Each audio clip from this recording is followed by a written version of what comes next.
There's a reason to speak out because that's- it's the only. Because it's the That's only it. religion that acts like the mafia that will kill you if you say the that's wrong true. thing, I mean, that's- draw the wrong picture, or write the wrong book. So you do. In that memorable video clip from 2014, Bill Maher was referring to Islam's blasphemy laws, which ban, often on pain of death, any insult to Islam, and especially its prophet Muhammad. Little did Maher know, but the similarities between Islam and the mafia far exceed punishing those who say, draw, or write the wrong thing. And in this video, we will look at 10 such similarities. 1. Allah and Muhammad as godfather and underboss, the padrino of larger mafia organizations and families, literally, the godfather or boss of bosses, has absolute control over his subordinates and is often greatly feared by the rest of the family for his ruthlessness. But he typically has an underboss, a right-hand man who issues his orders and enforces his will. The godfather himself is often inaccessible and rarely seen. Mafia members need to go through the underboss or other high-ranking associates. Now compare this with the relationship between Allah and his messenger, Muhammad. In Arabic, by the way, Muhammad is most commonly referred to as al-Rasul, the messenger, not Nabi, prophet. Unlike the Christian God, a personal God, a father, that according to Christ is to be communed with directly, see Matthew 6:9, Islam's God, Allah, is unreachable, unknowable, untouchable. Like the Godfather, he is inaccessible. His orders are revealed by his messenger Muhammad. If God calls on the faithful to come now, let us reason together, see Isaiah 1 verse 18, Allah says, do not ask questions about things that, if made known to you, would only pain you. See Quran 5 verse 101. Just follow orders. 2. A piece of the action. The Godfather and his underboss always get a piece of the action, a cut of all spoils acquired by their subordinates. So do Allah and his messenger Muhammad.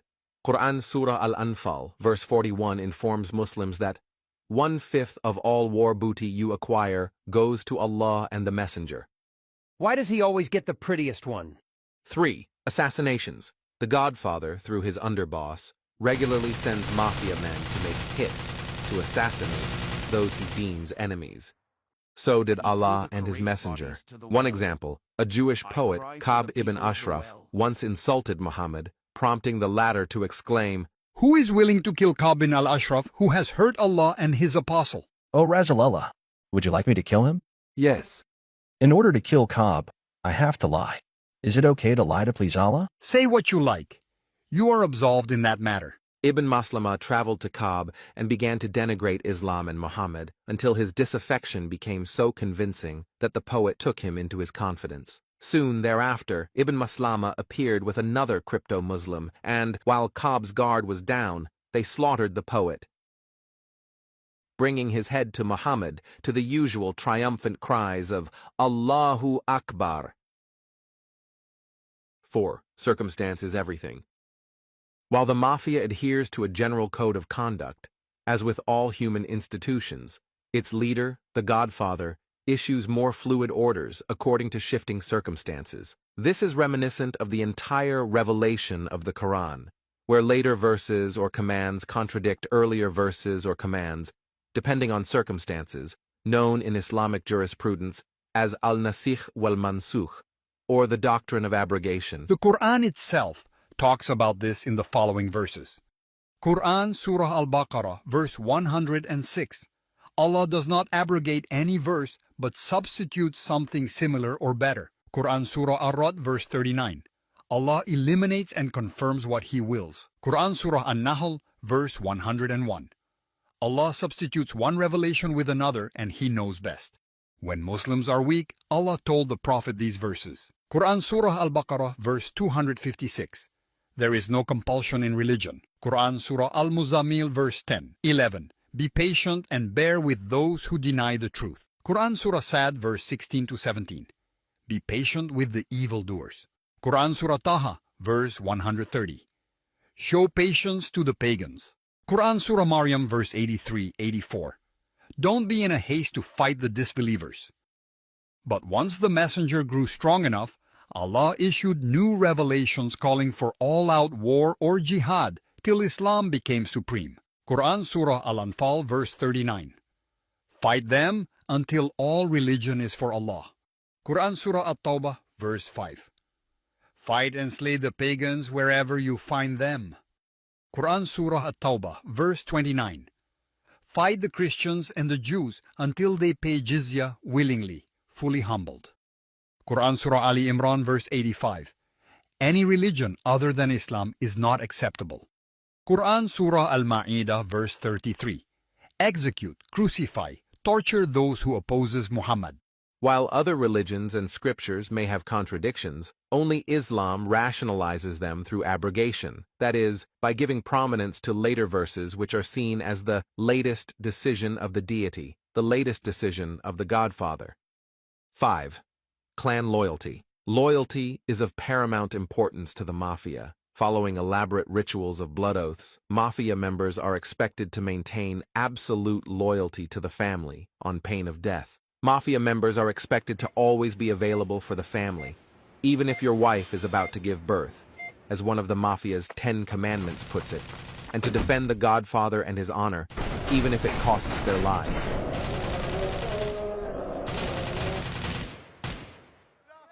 Compare this to the widespread violence and upheavals that occur whenever Allah or His Prophet is offended, whenever non-Muslim infidels blaspheme the Muslim Godfather and his underboss, or, in the words of Bill Maher, because it's the only religion that acts like the mafia, that will kill you if you say the wrong thing, draw the wrong picture, or write the wrong book.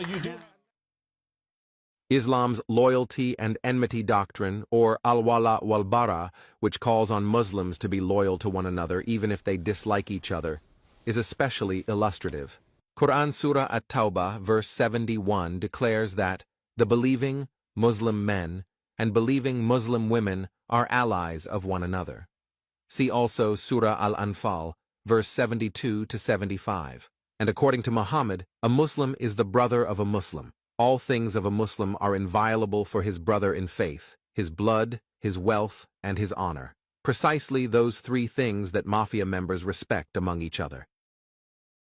This is why Muslims in the U.S. Armed Forces habitually lash out when being deployed to fight in Muslim nations, such as U.S. Army Major Nidal Hasan, remember him? In 2009, he killed 13 American soldiers rather than deploy to and fight Muslims in Afghanistan, which he described as his worst nightmare. There have been other American military men to engage in such behavior since. 6. Death to traitors. Once a fledgling mafia member takes the oath of loyalty to the mafia, including the Omerta code of silence and secrecy, trying to leave the family is seen as a betrayal punishable by death. Any family member, great or small, is given authority to kill the traitor, the turncoat. Now compare this to Islam.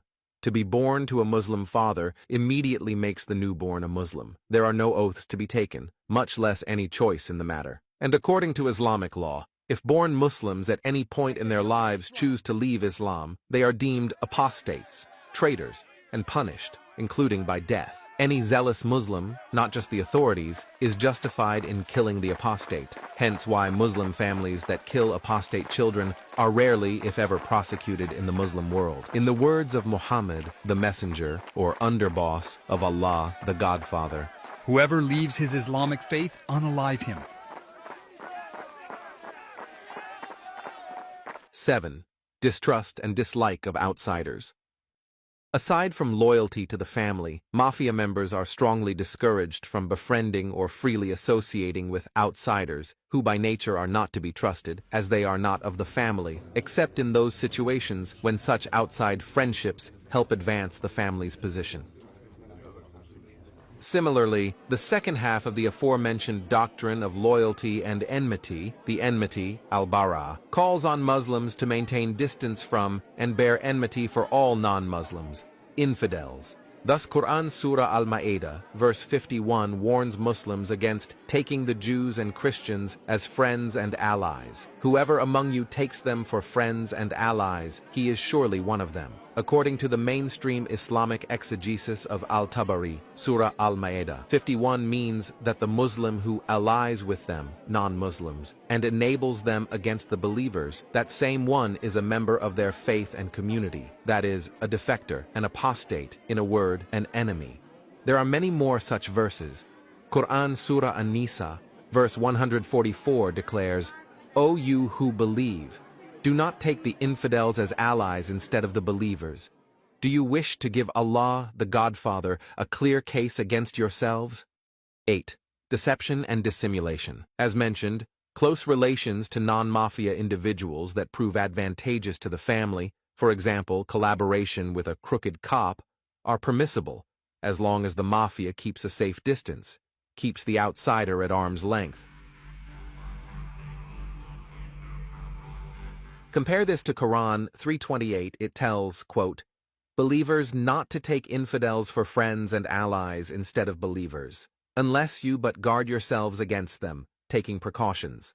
According to the standard Quran commentary of Tabari, taking precautions means if you Muslims are under their, non-Muslims' authority, fearing for yourselves, behave loyally to them with your tongue while harboring inner animosity for them, but know that Allah has forbidden believers from being friendly or on intimate terms with the infidels rather than other believers, except when infidels are above them in authority. Should that be the case, let them act friendly towards them while preserving their religion. After interpreting Quran 3:28 as meaning that Muslims may protect themselves through outward show when under non-Muslim authority, Ibn Kathir, one of Islam's most celebrated exegetes, quotes Muhammad's close companion, as recorded in a Sahih Bukhari hadith, saying, truly, we smile to the faces of some people while our hearts curse them. This sort of reminds me of this one scene from, I believe, the movie Casino, where a mob member makes and spits in a sandwich for some cop that he has some shady business with. The idea of hating outsiders is apparently so ingrained in Islam that one leading Salafi cleric, Dr. Yasser al-Burhami, insists that while Muslim men may marry Christian and Jewish women, they must hate them in their heart, and show them that they hate them in the hopes that they convert to the family of Islam. This is what he said. احتج شيخ على حب أهل الكتاب بجواز الزواج من الكتابيات. كيف يتزوجها وهو يكرهها؟ ايه المانع يعني؟ كل الناس بتحب زوجاتهم.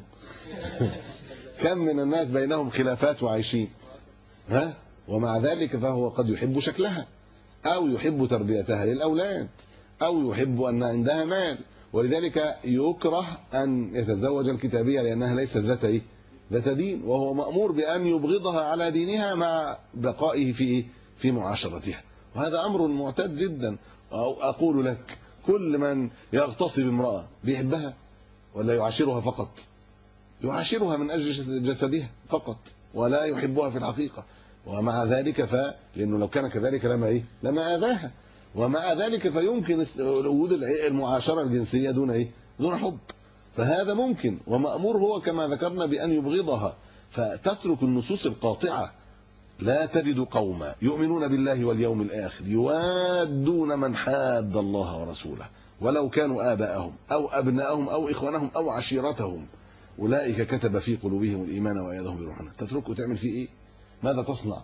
الموالاة أصلها المودة والحب عند كل أهل اللغة، والله يقول ومن يتولهم منكم فإنه منهم. تعمل فيها إيه؟ لا تتخذوا اليهود والنصارى أولياء. تعمل فيها إيه؟ ماذا تصنع في هذه النصوص؟ يقول لها انه يبغض دينها بلا شك، لابد ان يبين لها انه يبغضها على دينها ويبغضها من اجل انها كافره، وان كان يحسن عشرتها حتى يكون ذلك سبيلا لاسلامها ويعرض عليها الدين ويدعوها الى الله عز وجل. اهو ده بقى الذي يقطع الدين، يترك الذي لا يعجبه ويمسك بشيء لا يدل في الحقيقة، لأن ربنا أجاز نكاحهن فقط ولم يجز محبتهن على أديانهن أو رغم كفرهن. فإيه المانع؟ كما ذكرنا ليست كل البيوت بنيت على الحب. لو كان الأمر كذلك لما استمرت الحياة الزوجية بين أكثر أهل الأرض. نعم. ولا تنكحوا 9. I'm gonna make him an offer he can't refuse. Although the novel-turned-movie The Godfather is fictitious. It definitely captures much of the mafia's modus operandi.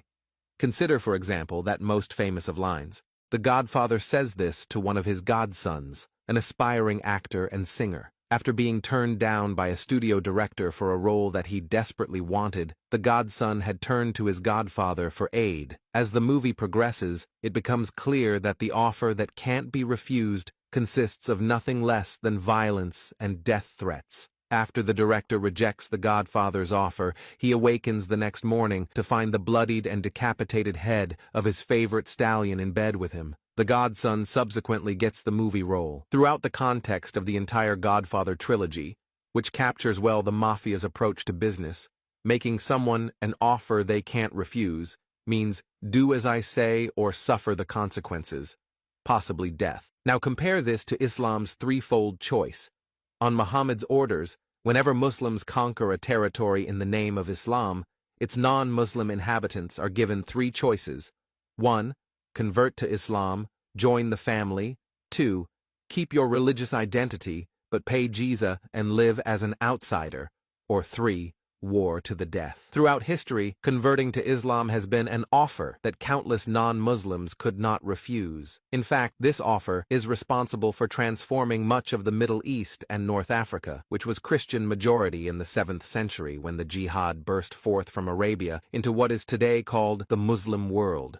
And this offer is still alive and well today. For example, several older and disabled Christians who were not able to join the exodus out of Islamic State controlled territories opted to convert to Islam rather than die. Like the mafia then, Islam's offer to conquered non-Muslims outsiders is basically join our family, help us and we will help you, refuse and we will hurt you. 10. The protection racket. Once the mafia takes over a territory, one of the primary ways it profits is by collecting protection money from its inhabitants.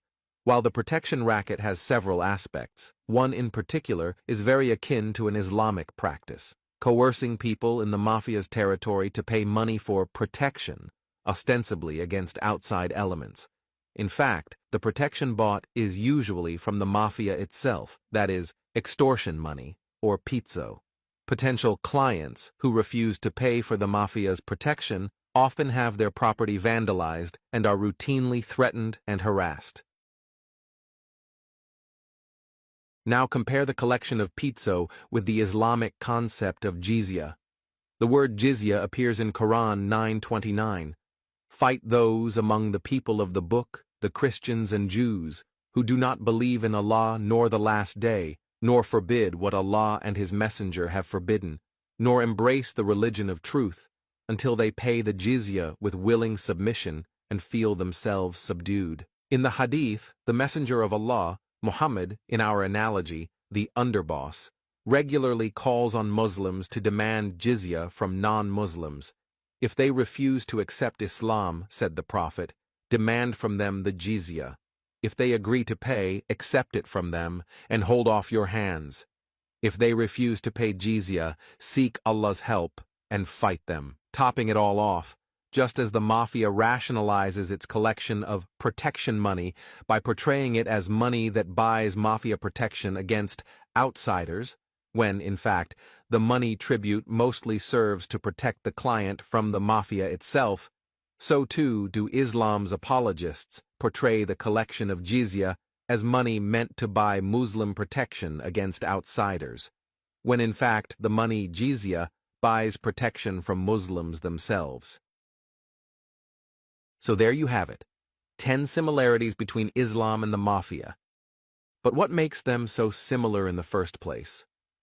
One clue is found in the fact that the very word mafia, which means hostility to the law, boldness, is derived from an Arabic word, mahya, which in translation means bragging, boasting, bravado, and swaggering. This etymology is a reminder that Sicily, birthplace of the mafia, was under Arab Islamic domination for over 200 years. Aside from a borrowed etymology, could some of the mafia's modus operandi also have been borrowed from Islam? Isolated on their island, could native Sicilians have co-opted the techniques of social control and exploitation that they had lived under and learned from their former overlords, albeit without the Islamic veneer? Incidentally, the Mafia is hardly the only historical example of a non-Muslim criminal organization to be influenced by Islam. For example, the Thuggees, whence we get the word thug, were a brotherhood of allied bandits and assassins who waylaid and savagely murdered travelers in India, often by first feigning friendship. Although they were associated with the Hindu cult of Kali as late as the 19th century, a large number of Thuggees captured and convicted by the British were Muslim. The thuggish similarities are clear, along with assassinating his opponents, including, as seen, through treachery. Muhammad also personally engaged in banditry, ransacking the caravans of enemy tribes.